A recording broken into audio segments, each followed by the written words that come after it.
O sermão inteiro vai até o versículo 19. Mas nós faremos em duas partes. Hoje, nós vamos pregar, ouvir a mensagem do Senhor até o versículo 11. E na próxima semana, você ouvirá a mensagem do Senhor do 12 ao 19. Esse texto, do 1 ao 19, fala do mesmo tema. Por isso que é um sermão só. Passamos a leitura de forma alternada. Eu lerei os ímpares e os irmãos lerão os pares. De 1 a 11, diz assim: Ora, tendo Cristo sofrido na carne, armai-vos também vós do mesmo pensamento. Pois aquele que sofreu na carne deixou o pecado.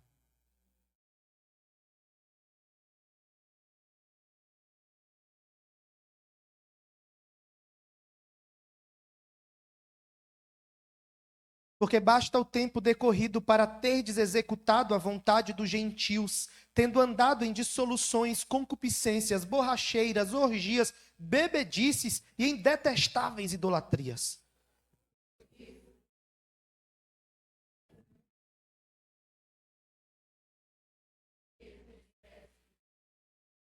Os quais hão de prestar contas àquele que é competente para julgar vivos e mortos.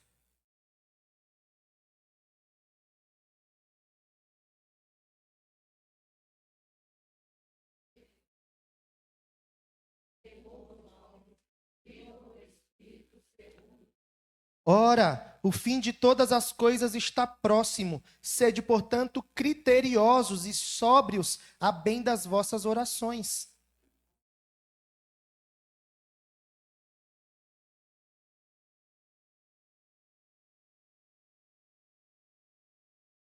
Sede mutuamente hospitaleiros, sem murmuração.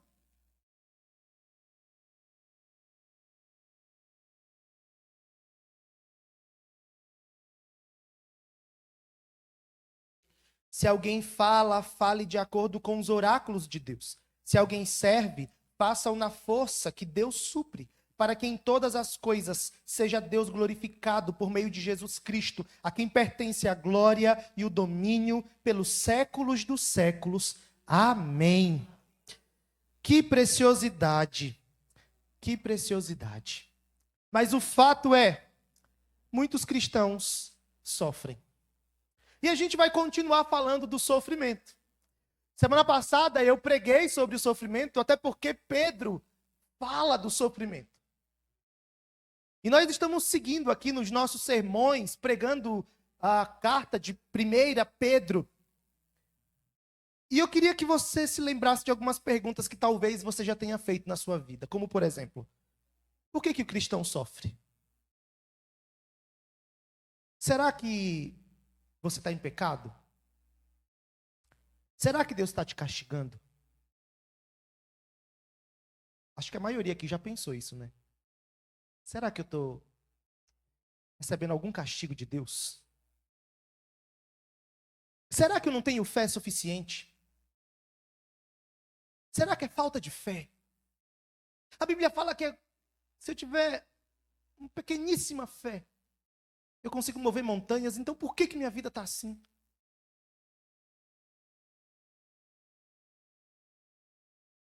Se existe sofrimento, Deus ainda existe? Não era para não existir sofrimento? Se Deus é bom, se Deus tem todo o poder, por que então ele não acaba com o mal de uma vez? Por quê? Simplesmente Deus não acaba com tudo isso. Por que Deus não destrói o mal? Por que você precisa sofrer? Por que coisas más acontecem com pessoas boas? São todas perguntas que nós talvez já tenhamos feito em total ou algumas. Mas a gente já se perguntou, né, irmãos? Fala a verdade. Algumas dessas coisas já passaram na sua mente. Já passou na sua cabeça. Porque o sofrimento é, meu Deus, tem de todo tipo. há sofrimento físico, temos sofrimentos emocionais,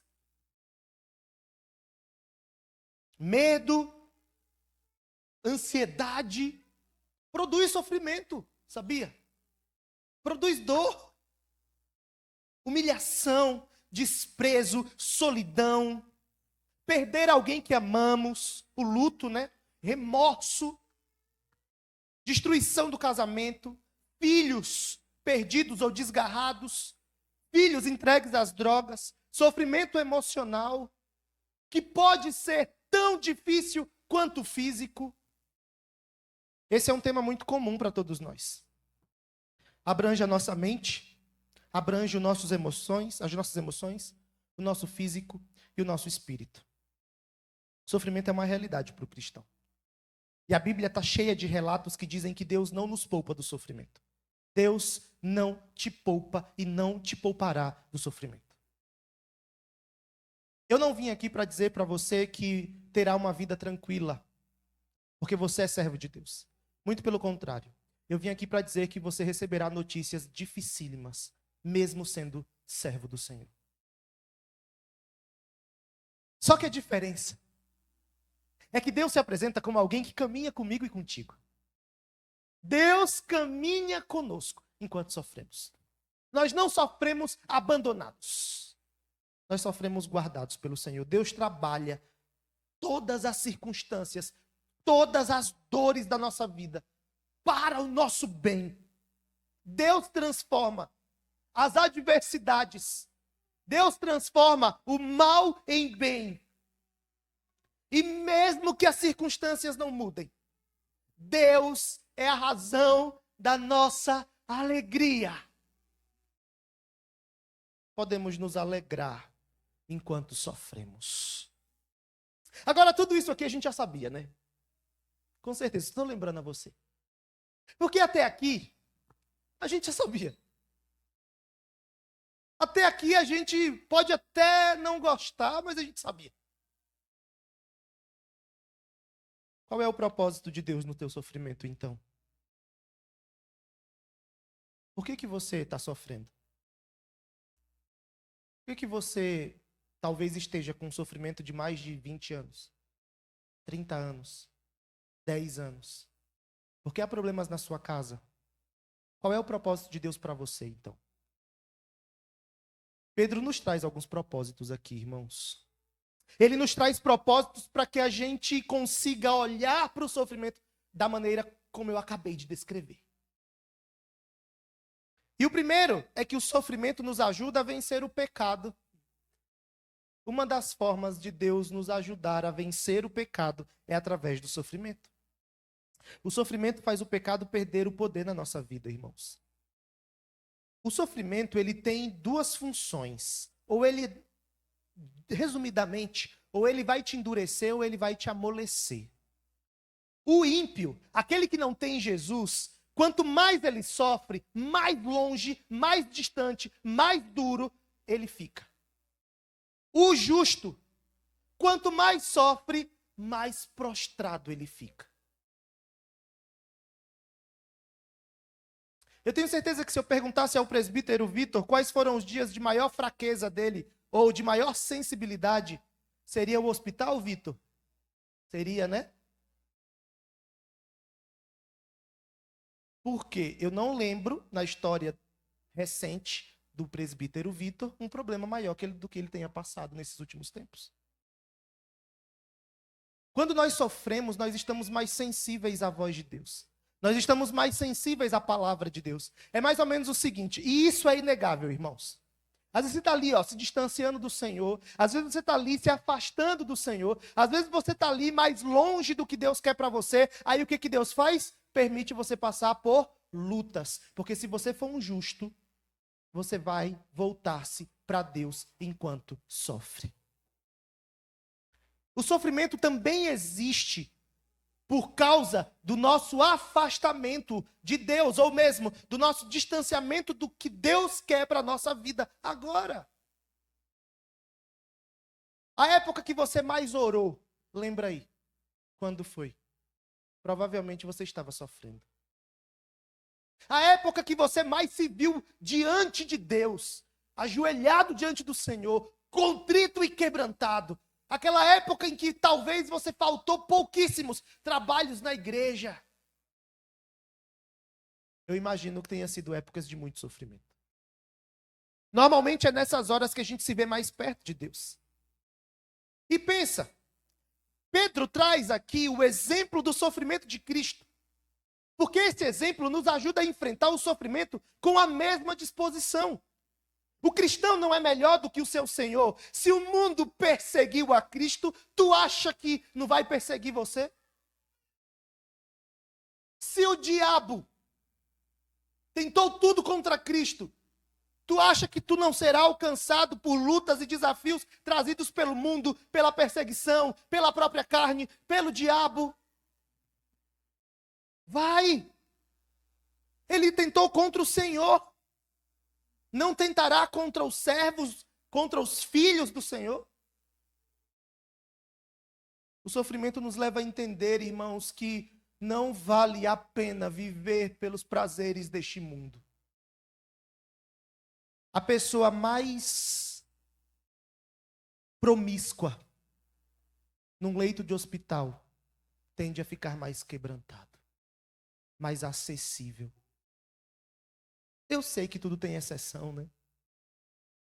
Mas o normal é que quando nós estamos num leito de hospital, nós estamos mais sensíveis. Nós estamos mais abertos a ouvir coisas que nós não ouvimos no dia a dia, porque a dor faz isso com a gente. E faz isso com o cristão também. Às vezes Deus está falando contigo de outras maneiras. Às vezes Deus está te alertando de outras formas. Mas você está ali com o coração endurecido. E aí o que Deus permite que aconteça na sua vida? Dor, sofrimento. Para que você se lembre que você é limitado. Para que você se lembre que você precisa fugir do pecado. Para que você dependa mais de Deus.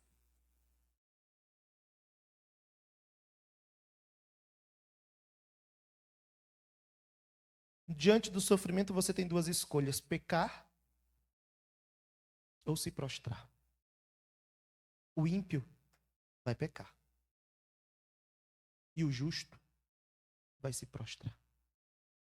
O cristão deve declarar guerra contra o pecado.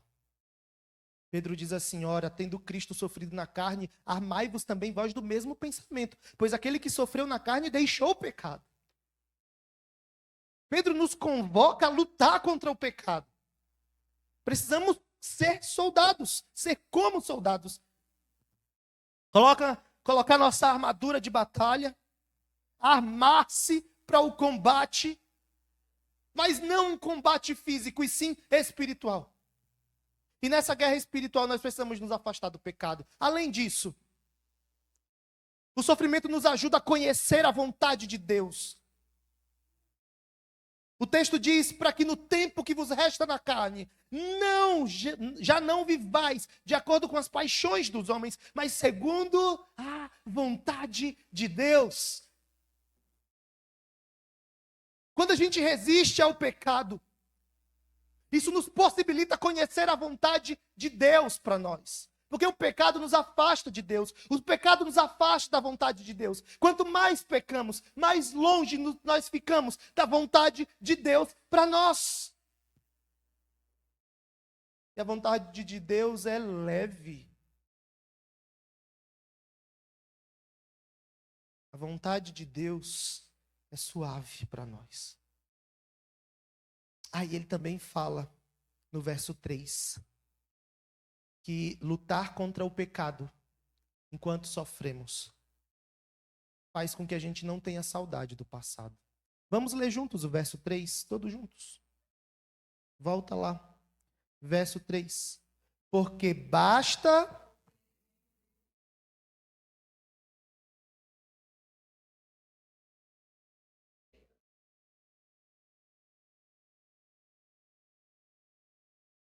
orgias,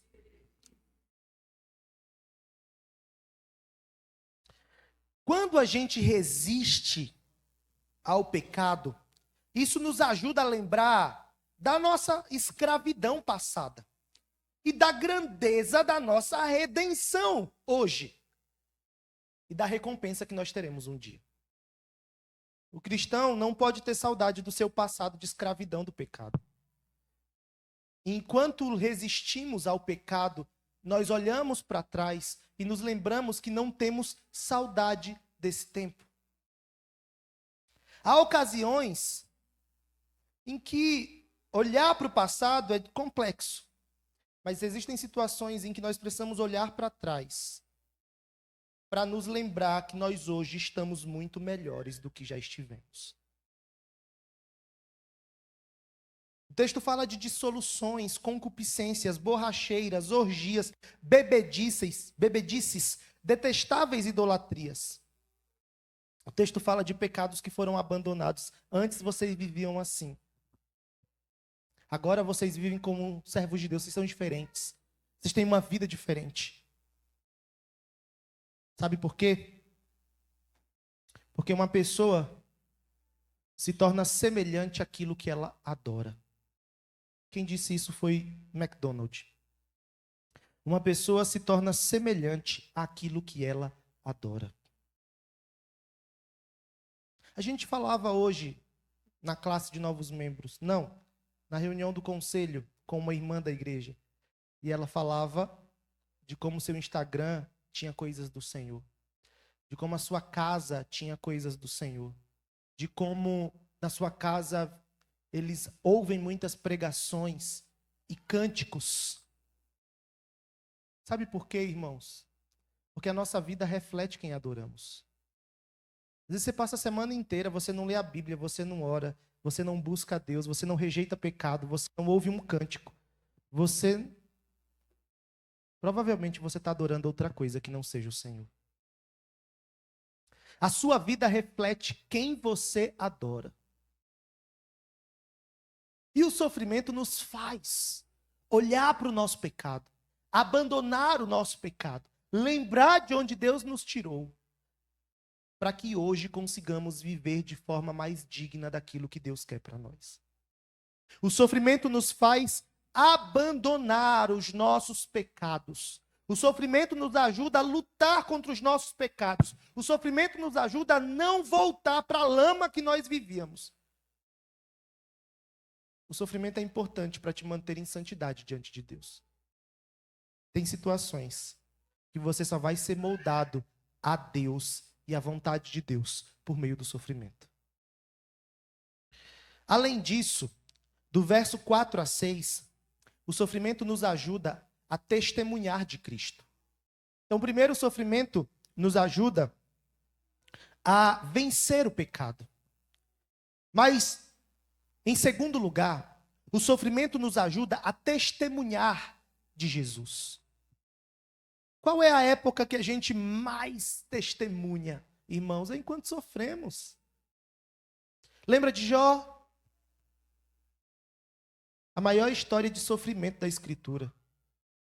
Uma história de dor, uma história de perda, mas uma história que é contada até hoje, que serve de exemplo para todos nós da maneira como um homem, pecador como nós, enfrentou a dor, enfrentou o luto, enfrentou o sofrimento. Ele respondeu: o Senhor o deu e o Senhor tomou, bendito seja o nome do Senhor. Lembra de Paulo e Silas? Depois de terem sido açoitados em praça pública, humilhados, jogados no interior de um cárcere sujo, cantam na prisão à meia-noite.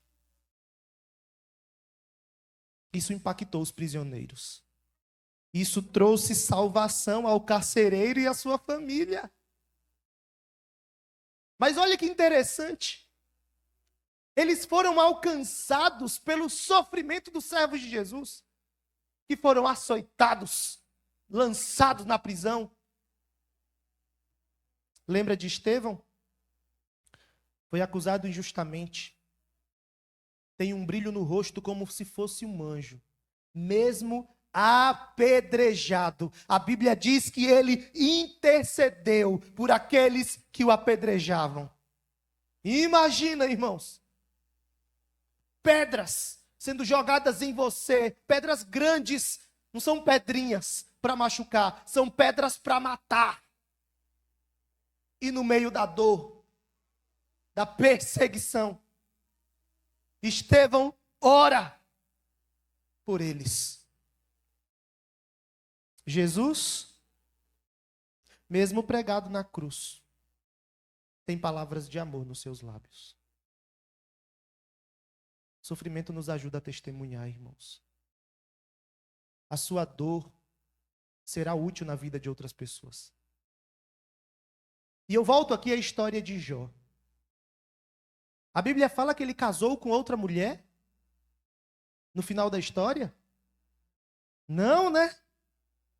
A Bíblia fala que ele teve mais filhos, não foi? Com a mesma mulher, irmãos. Aquela mulher que no início da história viu tanto sofrimento que ela disse assim: amaldiçoa o teu Deus e morre, Jó. Acaba com isso. Ninguém aguenta mais. Aí talvez as mulheres de hoje em dia olhem para a esposa de Jó e falem: que mulher maligna. Não, irmãos. A mulher estava vendo seu marido sofrer terrivelmente. Aquela mulher estava de luto porque também havia perdido seus filhos. E no ato de desespero ela diz: amaldiçoa o teu Deus e morre. E ao final da história nós temos a mesma mulher tendo filhos com Jó, tendo sido trabalhada por Deus. A Bíblia não detalha isso para nós. Mas eu tenho certeza que depois daquele período de sofrimento, aquela mulher também não era a mesma. Os amigos de Jó, que chegaram lá para consolar o amigo. Vamos ali consolar um amigo cheio de palavras que deveriam ser sábias, mas que na verdade eram acusações. Eles começam a história para aconselhar Jó, e eles terminam a história precisando da intercessão de Jó. Eles precisaram que Jó intercedesse por eles.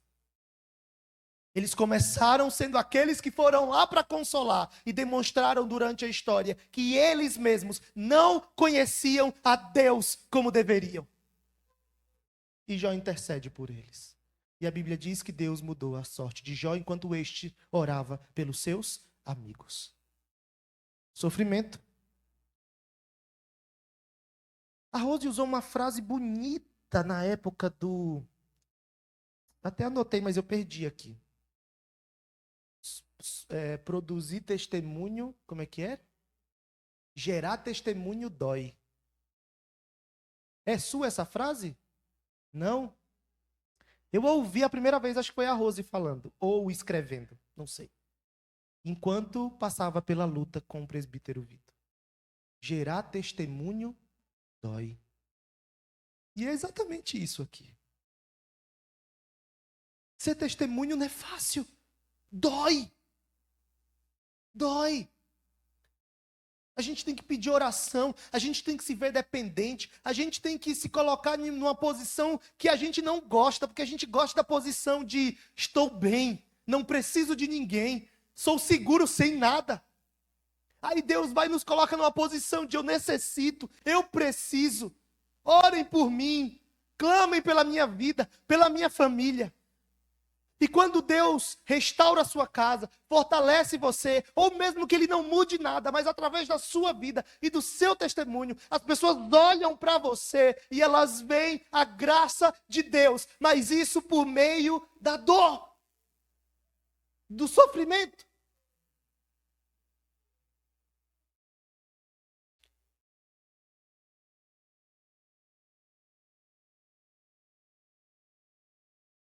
Aí a gente tem uma terceira parte do texto.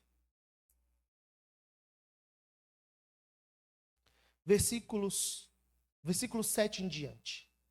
Vamos ler o versículo 7 juntos? Todos juntos. Ora, o fim de todas as coisas...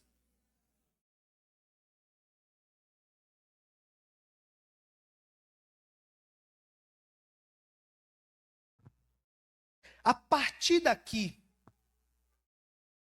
Pedro começa a falar do sofrimento, lembrando que Jesus voltará. Que o sofrimento nos motiva a aguardar Jesus voltar. Imagina comigo se sua vida fosse muito boa aqui na Terra.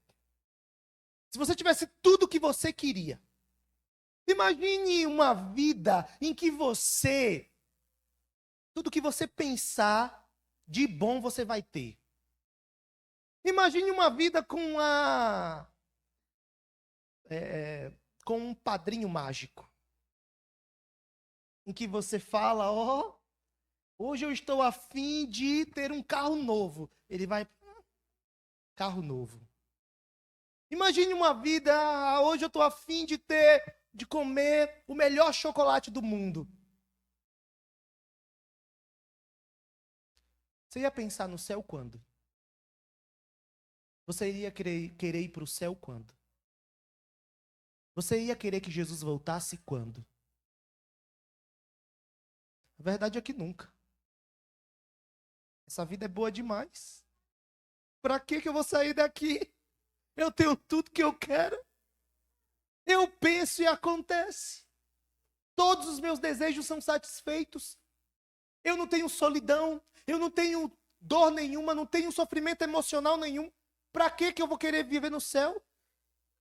Isso aqui já é o céu, então. O sofrimento nos faz olhar, ou nos faz ter sede, nos faz ser mais criteriosos e sóbrios a bem das vossas orações. A gente tem que viver, irmãos, ansioso, essa ansiedade é válida, esperando Jesus voltar. Quando é que esse sofrimento vai acabar? Quando é que esse mundo vai partir? Quando é que vai acabar isso aqui? Quando que Jesus vai voltar e vai resolver tudo isso aqui? Aí o texto diz, versículo 7, a partir A, diz, ora, o fim de todas as coisas está próximo. A ideia aqui é que nós já vivemos o futuro, mas não em sua plenitude. Nós já vivemos o céu, mas não em sua plenitude. Você sabia que nós já vivemos os últimos dias, né? Quando Jesus veio a este mundo e foi assunto aos céus, os últimos dias começaram. Nós já vivemos o futuro. Nós já vivemos o fim dos tempos. Nós estamos às portas da eternidade. O dia final se aproxima. E Paulo escreve, porque a nossa salvação está agora mais perto do que quando no princípio cremos. Hebreus, o autor de Hebreus escreve, e tanto mais quanto vedes que o dia se aproxima. Tiago diz, sede vós também pacientes e fortalecei os vossos corações, pois a vinda do Senhor está próxima. Eis que o juiz está às portas. E o apóstolo João conclui, já é a última hora. Irmãos, nós já estamos no fim dos tempos. Só que às vezes nós vivemos como se Jesus nunca mais fosse voltar. E aí o que acontece? O sofrimento vem para quê? Para lembrar a mim e a você que nós precisamos esperar Jesus voltar ansiosamente. Queremos que ele volte, queremos que esse sofrimento acabe. Nós sabemos que tudo isso vai ter um fim quando Jesus voltar. Agora, enquanto ele não volta, viva com discernimento. Enquanto ele não volta, tenha uma vida de oração, discernimento e oração.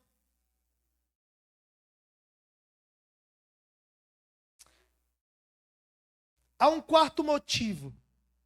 Eu falei de 3, né?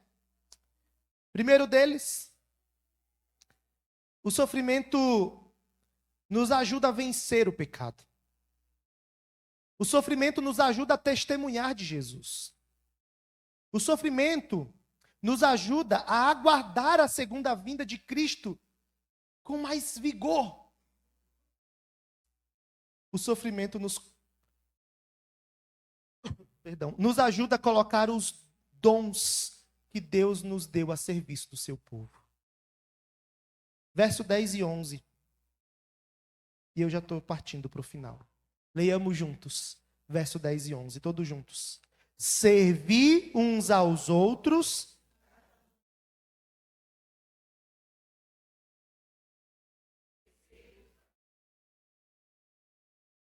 Se alguém fala,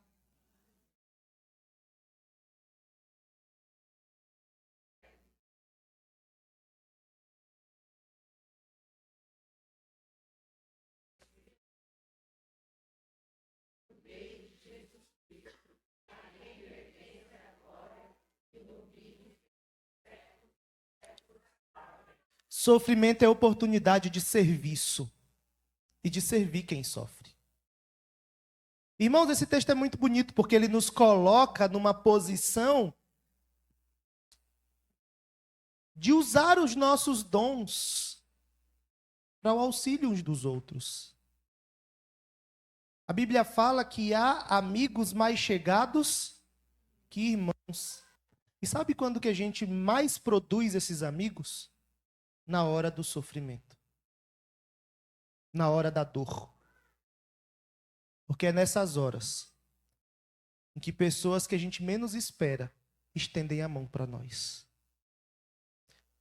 E nessa hora em que a pessoa usa dos seus dons, em que a pessoa se coloca à disposição para servir, que a pessoa se coloca à disposição para manifestar a sua graça, nós fortalecemos os nossos laços.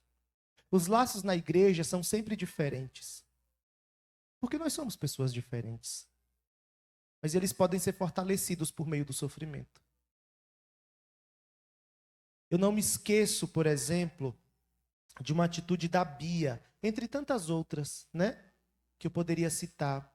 Mas teve um dia que eu estava em casa, eu não lembro o que era, acho que era do câncer da Dai, na época do câncer. E chega um motoboy lá em casa gritando, Bianca! E eu, gente, não é aqui não. Aí eu fiquei lá dentro. Bianca, eu falei, tá na porta. Aí eu saí, aí o rapaz, é o bolo da Bianca. Eu falei, moço, não é aqui não. Esse bolo não é aqui pra casa não. Como assim, Bianca? Não. Aí quando eu fui entender, eu entendi. Aí eu falei, a Bia mandou um bolo. Aí veio no nome dela. Aí eu recebi o bolo. E depois eu vi no WhatsApp que tinha a mensagem dela. Algo tão simples, irmãos. Né? Gastou ali, sei lá, uns R$ 40 com bolo, não sei. Não precisa falar, não. Só estou chutando aqui. Chutando aqui o valor do presente, né? Gastou aqui um valorzinho no bolo, levou porque teve a entrega, mas aquilo fez tanta diferença naquele dia. Alguém que mandou um bolo. Eu estou citando como exemplo, irmãos, mas eu poderia citar inúmeros outros aqui. Eu poderia citar a Tayane, enquanto nós estávamos no hospital, com o William e o Caleb, com o Caleb, um dos piores dias. E ela ligou para mim e falou assim, pastor, o que é que você precisa? Pode falar que o que você quiser a gente vai fazer. Ou quando o Hélio apareceu no hospital, e eu poderia citar visitas dos irmãos, teve visita da Cida, do Wagner lá em casa. Eu estou falando da época do câncer, de coisas que eu estou me lembrando aqui, de sofrimentos que eu passei. E que irmãos desta igreja demonstraram graça e misericórdia. A Rose, o Júnior, quantos anos, hein? Quanta coisa já. A Rose estava presente no dia do parto dos meninos. Eu poderia citar inúmeras coisas. Que eu, como pastor, fui abençoado pela vida desta igreja. Com uma palavra, com uma oração. Ah, pastor, você citou os preferidos. Não, irmãos, eu citei o que eu lembrei. Mas tem muito mais coisa e eu nunca vou conseguir retribuir a graça do Senhor manifestada através de vocês. Mas não é sobre retribuição. A gente não está aqui para retribuir. A gente está aqui para servir uns aos outros. E o sofrimento é uma grande oportunidade disso.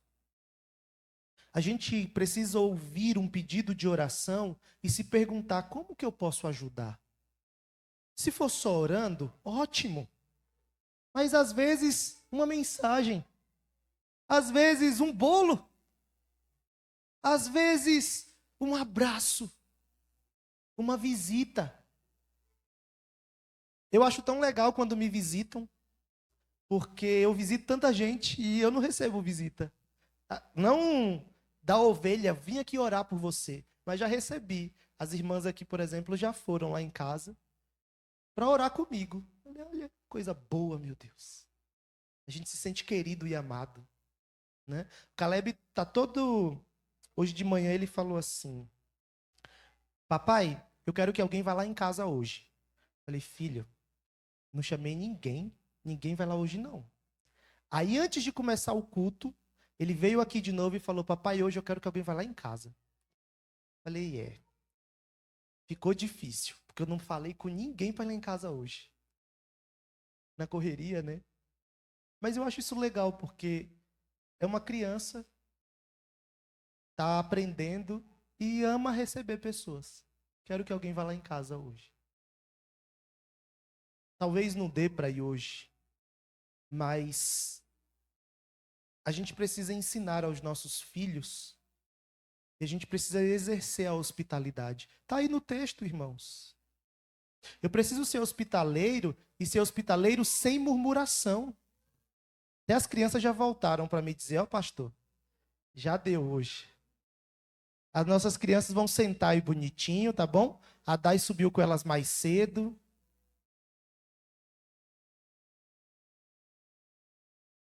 Elas vão para perto dos papais, que eu já estou acabando também. Aí. O texto diz assim, ó. Se alguém fala, fale de acordo com os oráculos de Deus. Se alguém serve, faça-o na força que Deus supre, para que em todas as coisas Deus, seja Deus glorificado. Não é para minha glória, não é para sua glória, não é para você ser engrandecido, não é para você ser lembrado, é para servir porque Deus quer que você sirva e Ele será glorificado através disso. Talvez você pense, talvez a Bianca pense: poxa vida, eu mandei um bolo para casa do pastor, ele nunca mandou um para minha casa. Não sei nem o endereço da sua casa nova, Bia. Vou pegar qualquer hora dessa, só para retribuir o bolo. Eu nunca mandei mesmo, não, um bolo para casa dela. Quer dizer, já! Lembrei aqui, lembrei, teve um mandei. Acabei de lembrar. Ah, ufa, não estou tão em dívida. Eu nem lembrava, de verdade. Mas o que eu quero dizer para os irmãos? Que não é para eu ser retribuído. Não é para você ser retribuído. É para Deus ser glorificado. Use o sofrimento das pessoas e o seu, para que Deus seja glorificado. Isso vai acontecer quando você se dispuser a servir, mesmo que você não receba nada em troca. Às vezes, irmãos, nós somos servidos por coisas muito simples. Um carinho, um abraço, uma mensagem. Estou orando por você. E isso é suficiente para que enquanto sofremos, Deus seja glorificado. Então o sofrimento, sim, te afasta do pecado. O sofrimento te faz testemunhar de Jesus. Fácil sofrer? Não. De jeito nenhum. Mas o sofrimento te faz testemunhar de Jesus. O sofrimento te faz manifestar o teu amor pelos irmãos. E o sofrimento te faz lembrar que Jesus voltará. E que essa terra aqui não é o fim. Esse tempo aqui não é o fim. Há algo muito melhor esperando por nós. Há propósito na sua dor. Há propósito no seu sofrimento. Eu sei que é difícil, mas Deus continua sentado no trono. Agora, use esse tempo de luta seu e daqueles que estão perto de você para se fazer útil na vida deles. Porque Deus será glorificado. Eu nunca vou poder retribuir a tudo que vocês fizeram por mim e pela minha família. Mas eu sei que Deus foi glorificado através da sua vida. E isso é suficiente. Isso é suficiente. Amém. Feche os olhos e fale com Deus. Nós vamos ler do versículo 12 ao versículo 19. Semana passada eu preguei até o versículo 11. E agora eu vou pregar do versículo 12 ao versículo 19. Quem encontrou, diga amém. Misericórdia. Ninguém encontrou? Quem encontrou, diga amém. Melhorou agora. Diz assim: amados, não estranheis o fogo ardente que surge no meio de vós, destinado a provar-vos, como se alguma coisa extraordinária vos estivesse acontecendo. Pelo contrário, alegrai-vos na medida em que sois coparticipantes dos sofrimentos de Cristo, para que também na revelação de sua glória vos alegreis exultando. Se pelo nome de Cristo sois injuriados, bem-aventurados sois, porque sobre vós repousa o Espírito da glória e de Deus. Não sofra, porém, nenhum de vós como assassino ou ladrão, ou malfeitor, ou como quem se intromete em negócios de outrem. Mas, se sofrer como cristão, não se envergonhe disso. Antes, glorifique a Deus com esse nome. Porque a ocasião de começar o juízo pela casa de Deus é chegada. Ora, se primeiro vem por nós, qual será o fim daqueles que não obedecem ao evangelho de Deus? E se é com dificuldade que o justo é salvo, onde vai comparecer o ímpio, sim, o pecador? Por isso também, os que sofrem segundo a vontade de Deus, escondem a sua alma ao fiel Criador, encomendem a sua alma ao fiel Criador, na prática do bem. Amém. Semana passada eu preguei do versículo 1 ao versículo 11, e eu falei sobre o propósito do sofrimento. Nós focamos no propósito, e nós vimos vários propósitos. Mas a pergunta que ficou é, então o que a gente faz quando a gente está sofrendo? Irmãos, saiba de uma coisa. Mais cedo ou mais tarde, o sofrimento baterá à sua porta. Isso é algo certo. E eu vou dizer mais. Vai bater mais de uma vez. Mais de uma vez. Nossa, pastor, está rogando praga? Pastor, não roga praga. Isso não existe. Nós somos salvos em Jesus. Mas há uma certeza para todos nós. A certeza de que passaremos por dias difíceis. E quando as coisas estão difíceis, a gente se sente incompreendido, a gente chora, a gente acha que está todo mundo contra nós, ou a gente acha que ninguém nos entende. Faz parte do sofrimento. Mas o que fazer então? A primeira coisa que Pedro nos ensina sobre o que fazer quando estamos sofrendo é: não estranhe o sofrimento. Não é algo estranho a você. Por isso que eu comecei dizendo, há uma certeza para nós aqui. A certeza de que o sofrimento vai bater à nossa porta e a certeza de que ele vai bater mais de uma vez. O texto diz: amados, não estranheis o fogo ardente que surge no meio de vós, destinado a provar-vos, como se alguma coisa extraordinária vos estivesse acontecendo. Olha o que Pedro está dizendo. Não ache estranho. Como se tivesse um negócio. Olha, o sofrimento chegou. Eu não estou dizendo, irmãos, que a gente não deve chorar. Ou que a gente não vai ter dias difíceis.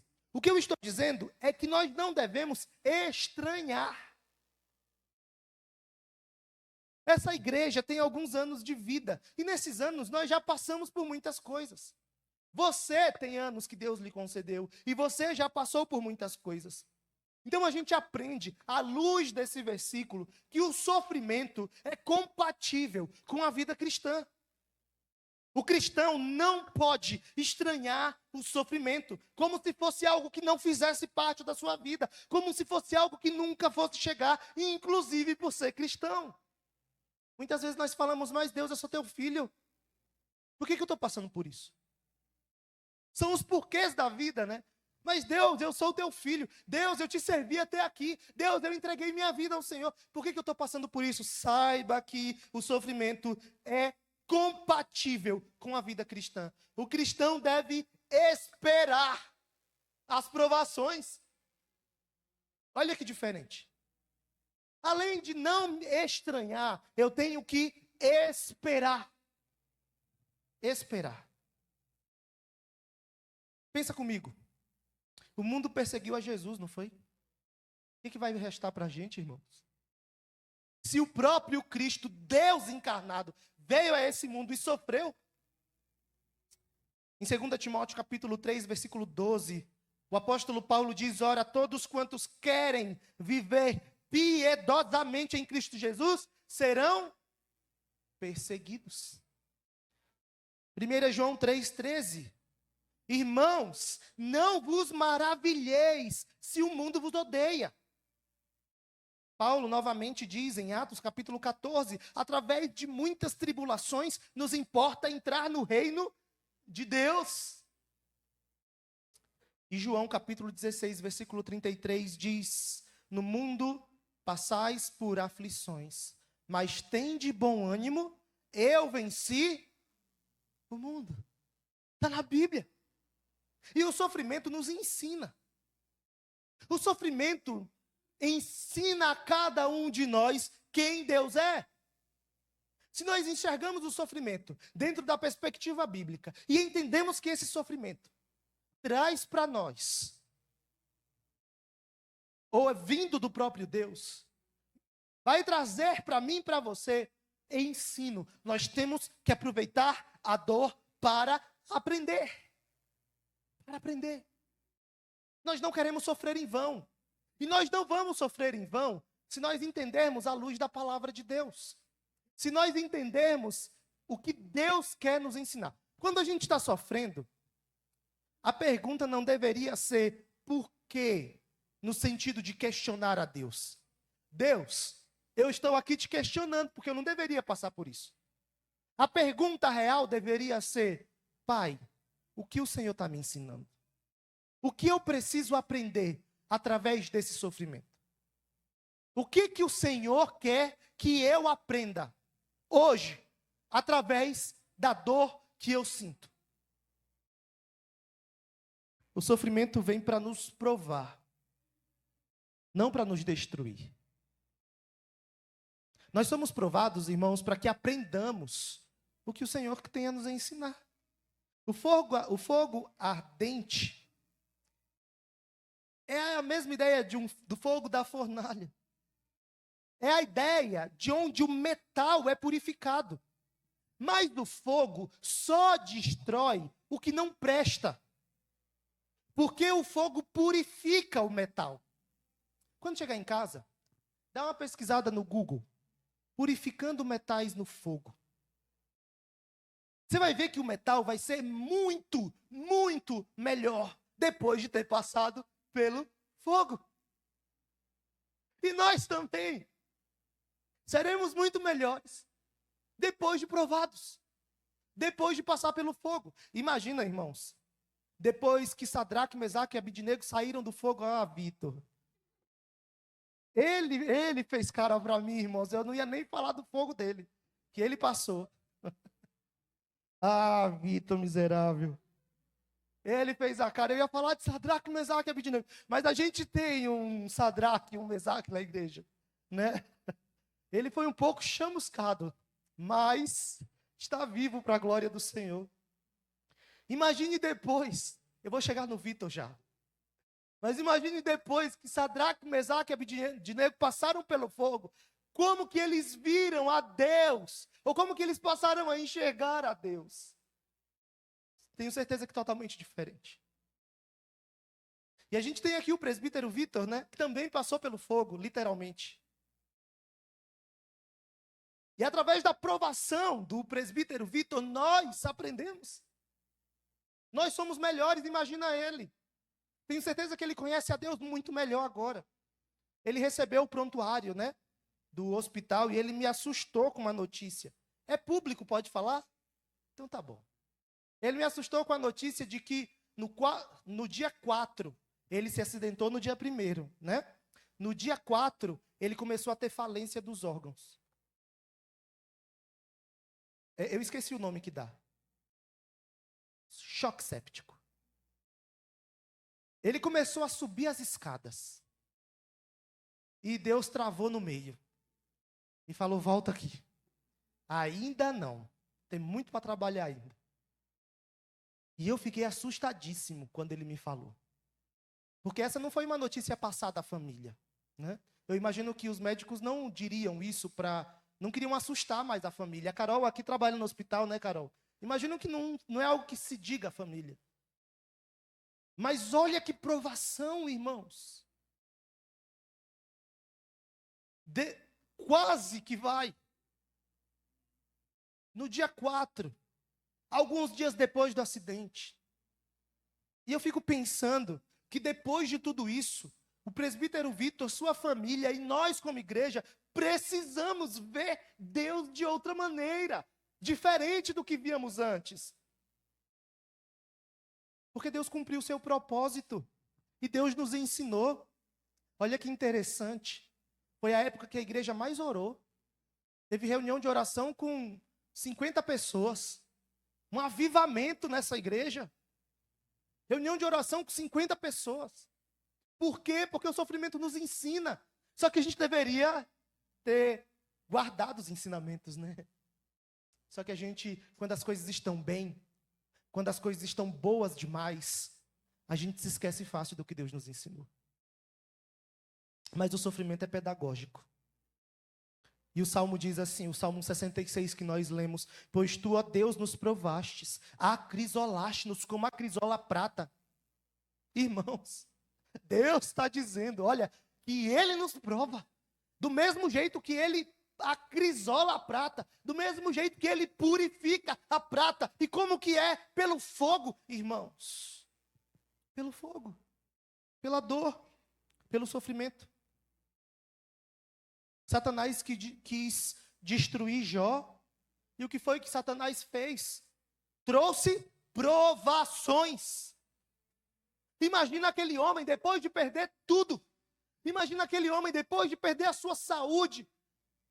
Levantar as mãos aos céus e dizer... Sumiu o texto. Nu saí do ventre da minha mãe. Obrigado, irmã. Sumiu. Nu saí do ventre da minha mãe. Nu voltarei. Bendito seja o nome do Senhor. Imagina.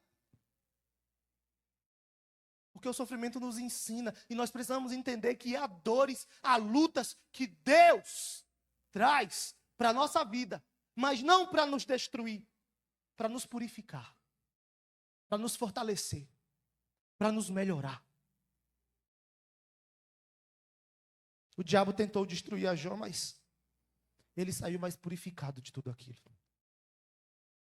Os cristãos devem entender que Deus deseja separar a fé verdadeira daquele que meramente imita ter uma fé. E a fé verdadeira é aquela que resiste ao sofrimento, entendendo que mesmo chorando, Deus continua no trono. Deus continua rei. Deus continua soberano. Além disso, além do sofrimento, da gente não deve ou não pode estranhar o sofrimento. Em segundo lugar, o texto nos ensina que nós devemos nos alegrar. Ah, não. Aí não, né, pastor? Aí já é demais. Como assim? Eu até entendo não estranhar, mas me alegrar? Vamos ler aí. Verso 13 e 14 juntos. Leamos juntos. Pelo contrário. Ah, não. Vamos lá. Se fechou a Bíblia, está errado. Bíblia aberta, irmãos. Vamos lá. Todos juntos. Pelo contrário.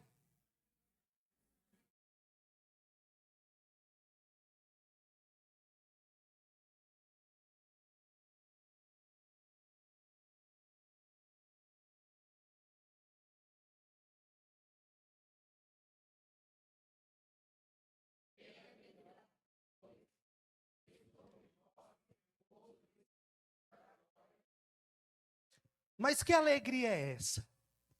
Eu não estou falando de ser provado e estar sentindo dor e estar rindo. Nossa, que dor legal. Não, irmãos. A nossa alegria não está no sofrimento em si. A nossa alegria está no propósito dele. A nossa alegria vem quando nós entendemos que ser coparticipante do sofrimento de Cristo é algo precioso. Jesus disse: bem-aventurados sois quando por minha causa vos injuriarem e vos perseguirem, e mentindo disserem todo mal contra vós. Regozijai-vos e exultai, porque é grande o vosso galardão nos céus, pois assim perseguiram os profetas que vieram antes de vós. Paulo, quando perseguido, quando provado, demonstrou alegria apesar dos problemas. Paulo demonstrou alegria apesar dos difamadores. Depois você lê Filipenses capítulo 1, versículo 12, o versículo 15 ao versículo 17. Apesar da morte, em 2 Timóteo capítulo 4. Ele cantou na prisão, em Atos capítulo 16. Foi açoitado e canta na prisão. Mas como assim? Que loucura é essa? Que povo diferente é esse? Que consegue se alegrar açoitado? Eu tenho certeza, irmãos, que eles estavam sentindo dores. Mas a alegria de ser participante ou coparticipante do sofrimento de Cristo era algo muito maior do que a dor que eles estavam sofrendo. Porque a nossa alegria não está em apanhar, a nossa alegria não está nas doenças, a nossa alegria está nos propósitos de Deus.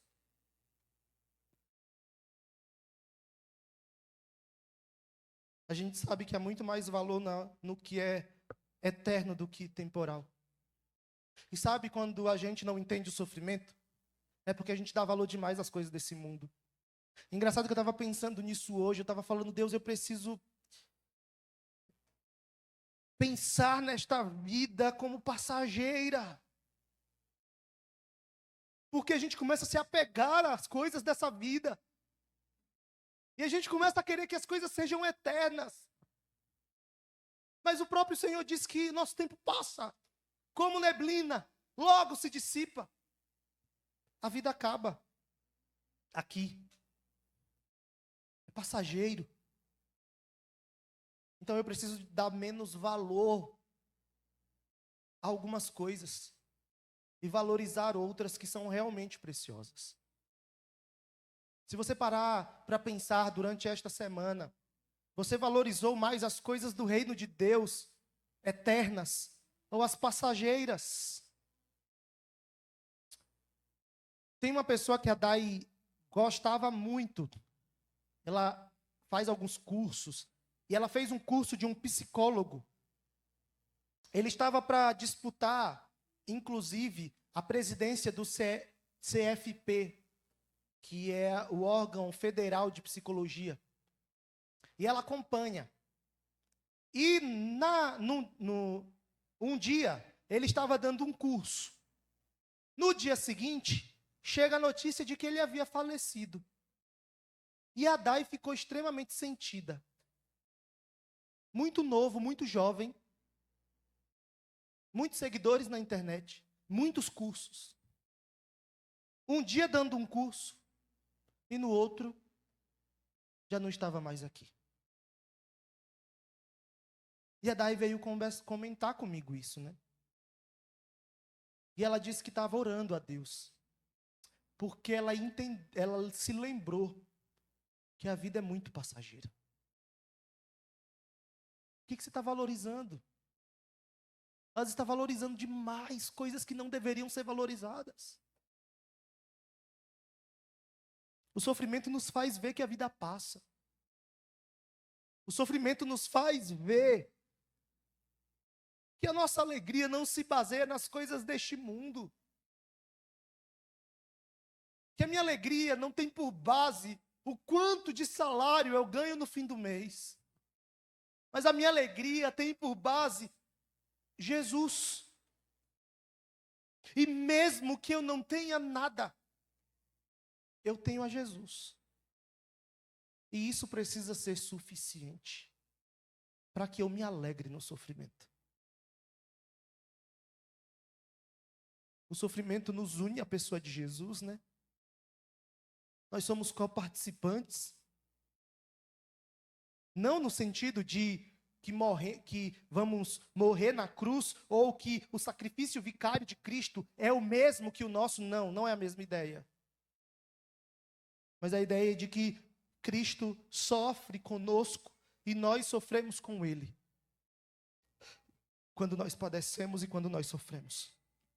Mas, quando sofremos, temos comunhão com Jesus, através do sofrimento. Cristo está conosco na fornalha da aflição. Ele é o quarto homem que passeia no meio do fogo e nos livra da morte. É fato que o presbítero Vitor se queimou, mas a lógica, irmãos, é que não era nem para ele estar aqui. Então Deus deu sim um livramento. Nas noites mais difíceis, Deus permanece ali. Eu gosto da música Nunca Me Deixou, já falei, né? E sabe quando foi que essa música virou para mim um marco? Eu tinha ido para o Ibel, onde o Marcos está. E quando eu cheguei lá, eu chorava muito, irmãos. Porque eu não queria largar minha família. A coisa mais difícil para mim foi deixar minha família lá. Eu era muito apegado aos meus pais, e ainda sou, até hoje, de forma diferente. Onde meus pais iam, eu ia. Onde eles estavam, eu odiava futebol. Eles iam para o jogo de futebol, eu ia junto. Só porque eles iam. Eu era muito apegado a meus pais. Então, quando eu fui, eu chorei, mas chorei muito. E eu falava para Deus, Deus, eu aceitei tudo, Deus. Mas eu só não consigo aceitar deixar minha família.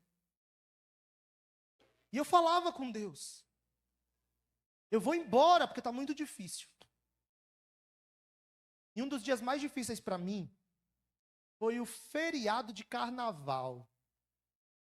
O primeiro que eu passei no Ibel. Sabe por quê? Porque todo mundo foi para a casa da família. Porque todo mundo morava perto. E eu morava a 35 horas de viagem. Todo mundo foi. Ficou eu e mais uns 2 só lá. Imagina, um lugar que tem 80 alunos andando de um lado para o outro. De repente, ninguém. Eu tinha chegado lá em fevereiro. O carnaval foi em fevereiro. Eu estava numa época que eu estava chorando profundamente. Sofrendo demais. Aí eu vi todo mundo ir ver a família. E eu, 36 horas, 35, 36 horas. Falei, vou ter que ficar. Aí eu chorei. E Deus me consolou de algumas maneiras, e uma delas foi com essa canção. E a mensagem que eu tinha do Senhor ali, porque eu fui para a quadra, e eu coloquei a música, eu fui orar, não tinha ninguém.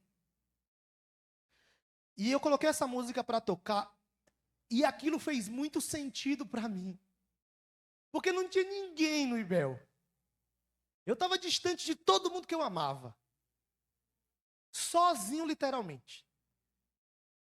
E ouvindo Deus dizer, eu nunca te abandonei. Eu estou aqui. Eu tenho comunhão contigo.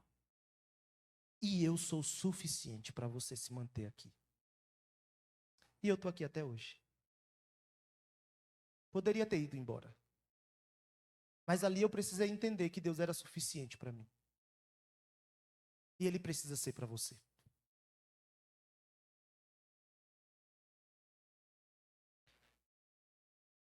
O último. Antes do último, eu não posso deixar de falar da bem-aventurança, da exultação. Nós precisamos nos exultar quando sofremos.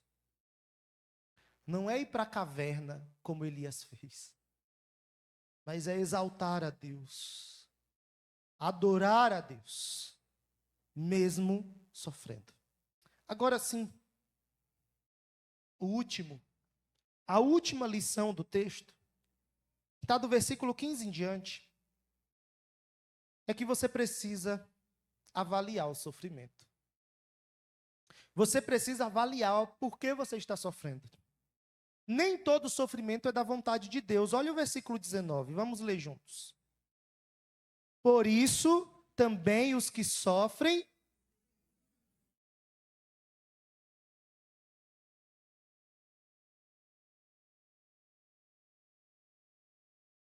Nem todo sofrimento é da vontade de Deus.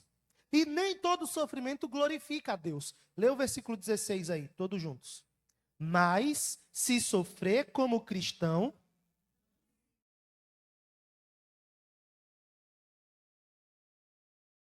ele fala da vontade de Deus, ele fala da glória de Deus, de glorificar a Deus. Só que ele diz, sofrer como cristão. Ele diz, por isso também os que sofrem segundo a vontade de Deus, porque tem gente que sofre não, fora da vontade de Deus, e tem gente que sofre que não, e esse sofrimento não serve para a glória de Deus. Que sofrimentos são esses? São sofrimentos provocados por nós mesmos. Versículo 15. Está aí no texto, irmãos. Todos juntos. Não sofra, porém, nenhum de vós.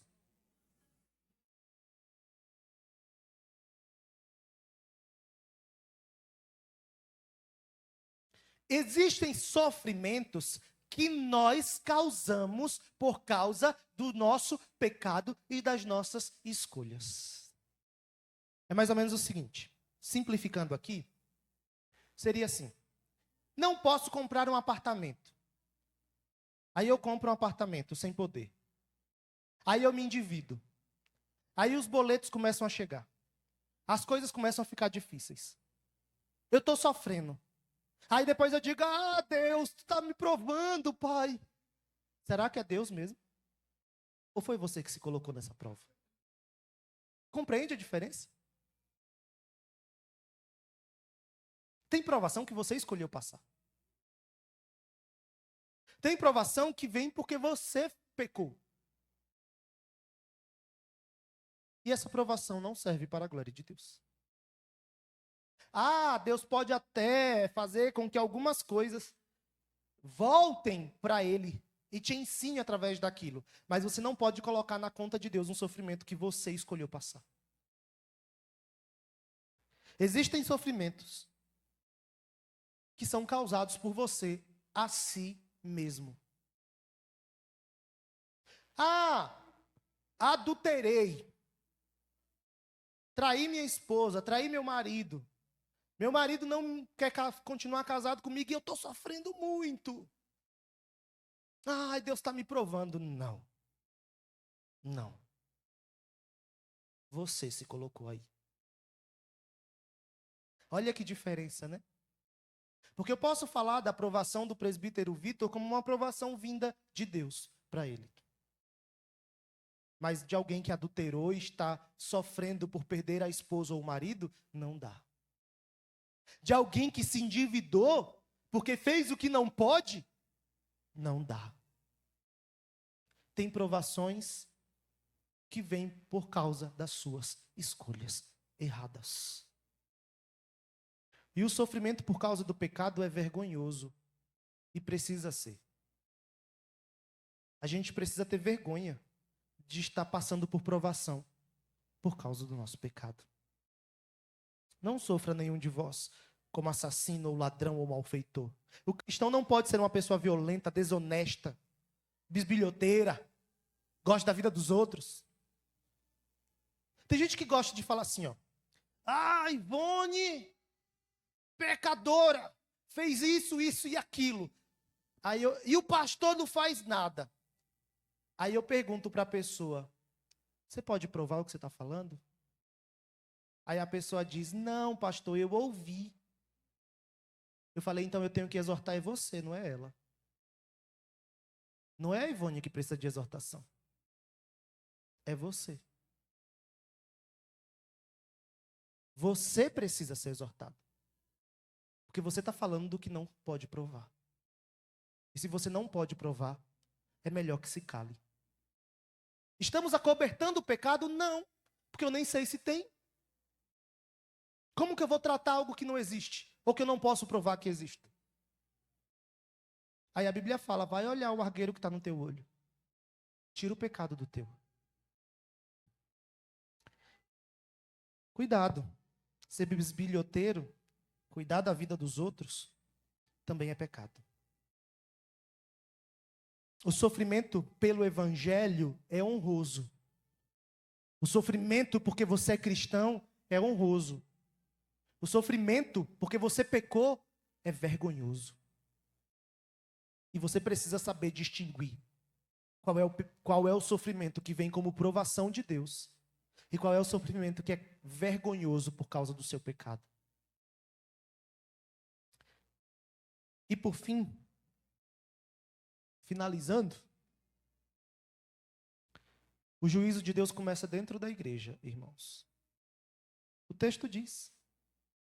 Porque a ocasião de começar o juízo pela casa de Deus é chegada. Ora, se primeiro vem por nós, qual será o fim daqueles que não obedecem ao evangelho de Deus? E se é com dificuldade que o justo é salvo, onde vai comparecer o ímpio? Sim, o pecador. O projeto de Deus é nos transformar, irmãos, à imagem do seu Filho. Jesus aprendeu pelas coisas que sofreu. E Ele nos disciplina porque nos ama. Ele nos corrige para nos educar. A igreja precisa dar exemplo na forma de se arrepender.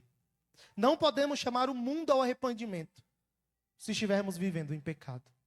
Então se lembre que o juízo de Deus começa aqui e com certeza se estenderá ao ímpio e será muito pior para eles. Mas Deus castiga primeiro você porque Ele te ama. Confie em Deus enquanto você sofre. Devemos nos entregar a Deus e devemos continuar praticando o bem enquanto sofremos. Eu estou sofrendo, eu sou o coitadinho, vou parar de fazer. Não. Continue praticando o bem. Continue fazendo. O texto diz, versículo 19. Leiamos juntos mais uma vez. Por isso também os que sofrem segundo a vontade de Deus, na prática, como que o texto termina? O texto termina dizendo que o cristão não deve deixar de fazer o bem por causa do sofrimento. Eu estou sofrendo demais, não quero fazer mais nada. Está errado. Seu sofrimento não é justificativa para deixar de praticar o bem. Sofra para a glória de Deus e continue praticando o bem. Amém. E aqui nós encerramos o sofrimento. Ou pelo menos o sermão sobre ele. Até porque nós ainda vamos sofrer. Felizmente ou infelizmente. Eu espero que felizmente, como fruto da provação que Deus nos traz, e não como fruto das nossas escolhas pecaminosas. Que Deus nos ajude. Feche os olhos e busque ao Senhor em oração.